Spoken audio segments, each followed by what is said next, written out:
The Krill. They came from a world of fire and stone, brutal, unforgiving. Expansion was their only creed. They were a locust swarm, devouring world after world. They were the apex predators of the galaxy. They had never lost.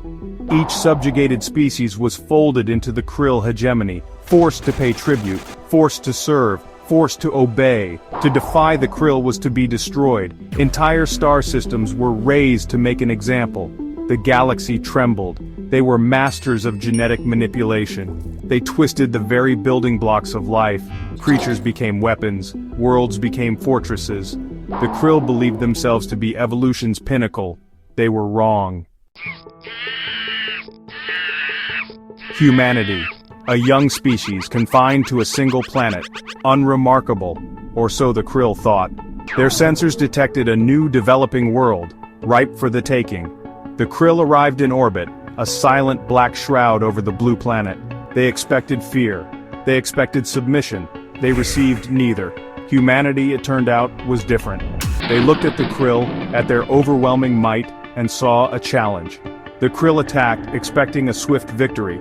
They underestimated human ingenuity, human adaptability, human defiance. The humans fought back with a ferocity the Krill had never encountered. The galaxy watched in awe. The war was a meat grinder. Both sides suffered heavy losses, but the humans were learning, adapting, exploiting every weakness. They turned captured Krill technology against them. They launched daring raids. They fought with cunning and courage.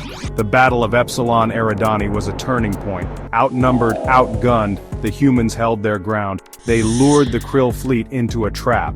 A supernova, carefully orchestrated by human scientists, ripped through the Krill formation. The galaxy reeled. The Krill were confused, disoriented. They had never faced such resistance, such tenacity. They had underestimated their enemy, but it was too late. The tide was turning. Humanity pushed their advantage. They liberated enslaved worlds, forged alliances with species who had suffered under the Krill yoke. The galaxy rallied behind them. The Krill hegemony began to crumble. It wasn't just technology that won the war, it was the human spirit, the refusal to surrender, the willingness to sacrifice everything for freedom. The Krill, for all their might, could not comprehend this. They could not break it. The war was long and brutal, but in the end, humanity prevailed. The Krill hegemony was shattered. The galaxy learned a valuable lesson that day, a lesson the Krill learned the hard way. Never underestimate the human will to fight. Never underestimate the strength of the human spirit.